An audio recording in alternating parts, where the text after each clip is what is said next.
Nos enlazamos en este momento con nuestro analista financiero y económico de cabecera, Eduardo Torreblanca. Jax, ¿cómo estás? ¿Cómo estás, Paco? Gusto en saludarte. Buenas noches al auditorio. Siempre un gusto tener la luz económica contigo. A ver, ¿cómo evaluar esta primera decisión de la gobernadora Victoria Rodríguez Ceja para el desarrollo de México? Primero habría quizá que comentar a tu público, Paco, que la única misión que tiene el Banco Central Mexicano es el controlar el poder adquisitivo de nuestra moneda sea lo más estable posible y combatir la inflación. Ese es el único mandato que tiene el Banco Central Mexicano. Hay otros pocos bancos en el mundo que tienen otros mandatos, como el de Estados Unidos, que tiene 3 mandatos, si no mal recuerdo, de los cuales está también generar la mayor cantidad de empleos. Pero bueno, en el caso de México es combatir la inflación, y la inflación está en su nivel más alto en 21 años, 7.07%, cuando la meta máxima a obtener en un año era 4%, salió de rango. Y entonces lo que hace el Banco Central Mexicano es tratar de controlar la inflación incrementando el costo del dinero. Esa es la tasa de interés. O sea, aumenta a 6% cuando hace no mucho tiempo estaba en 4%. Entonces esto implica que hoy el costo de esa mercancía, que se llama dinero, es más alta, lo que tiende a amortiguar los precios, a pesar de que hay que considerar que en este caso del 7.07%, la mayor parte de la inflación es importada. Quiere decir que nosotros tenemos que pagar más caro las mercancías o los servicios que obtenemos del exterior, y que ese no es un fenómeno exclusivo de México, sino de muchas otras naciones del mundo que tienen un problema de desajuste en sus precios después de la pandemia, después de experimentar la pandemia. 50 puntos base, o sea, medio punto porcentual, es un incremento alto.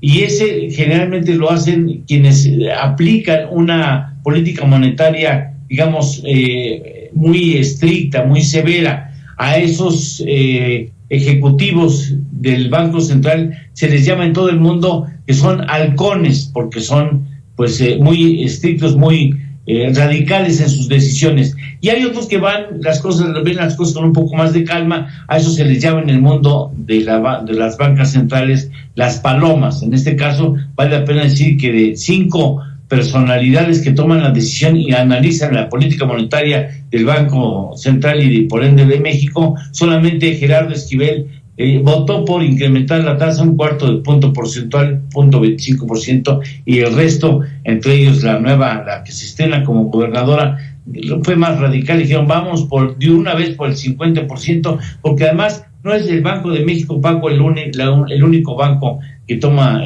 una decisión así, en ese sentido de incrementar las tasas de interés. A ver, en ese sentido, dos temas, Eduardo. No faltaron las voces que dijeron: cuidado con las decisiones que tome Victoria Rodríguez Ceja por su inexperiencia.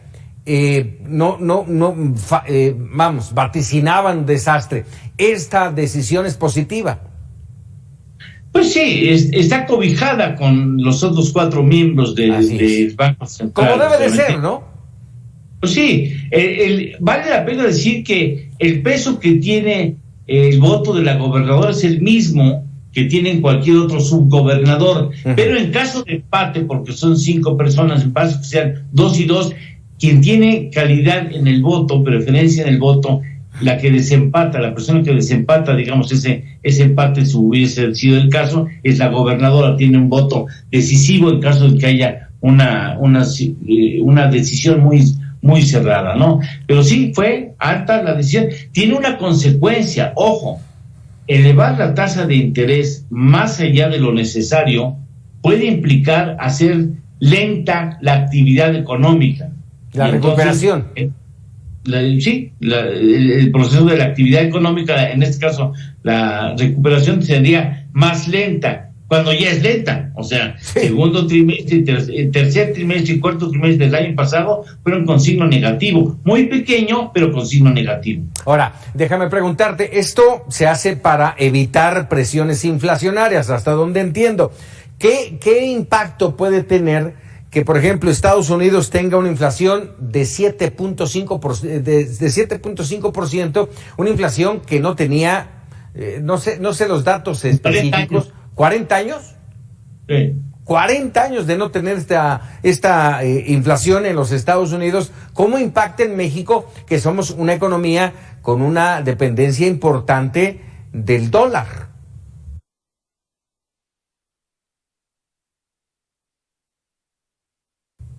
Pues sí, indudablemente lo que va a hacer es a encarecer. Mira, lo que va a tratar de hacer la Fed es controlar la inflación incrementando las tasas como por marzo, pero por el momento deja de inyectar recursos a la economía. Ese proceso de inyectar recursos a la economía es un poco complicado, pero digamos que para evitar que la economía cayera en recesión con motivo de la pandemia, inyectaba recursos a la economía para que hubiera créditos baratos en esa economía. Uh-huh. Yo lo que va a hacer es tratar de ir limitando la cantidad de dinero que inyecta la economía, y llegará el momento en marzo, presumiblemente, que comience a incrementar las tasas de interés, y entonces pues agárrate, porque el dólar se va a fortalecer. ¿Y sabes qué significa que un dólar se fortalezca? Que va a ser más caro. Vas a tener que poner más pesos para comprar un dólar, y el 85% de nuestro comercio está vinculado con Estados Unidos. Importamos una gran cantidad de mercancías de Estados Unidos, y las que no vienen de Estados Unidos de todas maneras vienen en dólares. Entonces no va a salir mucho más caro el asunto.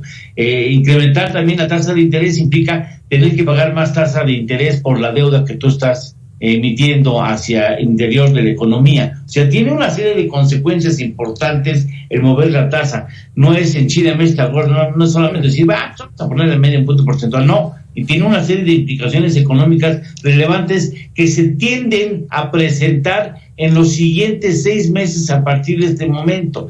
Entre otras, y me imagino que al público le interesaría, y a mí qué diablos me interesa, pues el bolsillo. Déjeme decirle que tarde o temprano los créditos van a ser más caros. Así es que si usted tiene un endeudamiento alto con tarjeta de crédito, apúrese a pagar.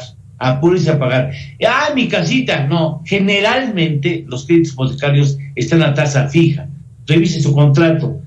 Muy raros son aquellos que tienen una tasa mixta, uh-huh. Pero lo que sí es, el producto más caro en el mercado es tarjeta de crédito. Y si usted tiene deudas, váyase apurando, porque más temprano que tarde va a subir la tasa que usted tiene que pagar por ese préstamo del banco. Oye, déjame decirte, muy interesante siempre lo que nos platicas, lo que nos das luz en estos temas, pero esto último que acabas de decir es tal vez lo más importante para todos nosotros, saber cómo nos va a afectar en el bolsillo, en nuestros créditos con tarjeta, en nuestros créditos inmobiliarios, hipotecarios, en el automóvil. Ojo con eso, como dirían por ahí, y tú vas a recordar bien, si tienes crédito, si tienes deuda, págalo ahorita, después se te va a complicar. Aquí en casa, cuando vimos que el asunto ya venía, dice, esto va a reventar, pues vamos a apurarnos a pagar las tarjetas de crédito, que no son muchas, no es un endeudamiento muy alto, pero hay que pagarlo lo antes posible, porque sí, indudablemente, por sí es caro el financiamiento con tarjeta de crédito, que son, si no mal recuerdo, algo así como 200 productos distintos en tarjetas de crédito, y todos ellos seguían con una tasa variable que indudablemente va a ser impactada en poco tiempo por este incremento en la tasa de referencia del Banco Central. Eduardo Torreblanca, agradecido como siempre. Con mucho gusto y con mucho honor poder ayudarte. Gracias. Muchísimas gracias. Muy buenas noches, Eduardo Torreblanca, Jack, nuestro analista financiero y económico, aquí en Mega Noticias.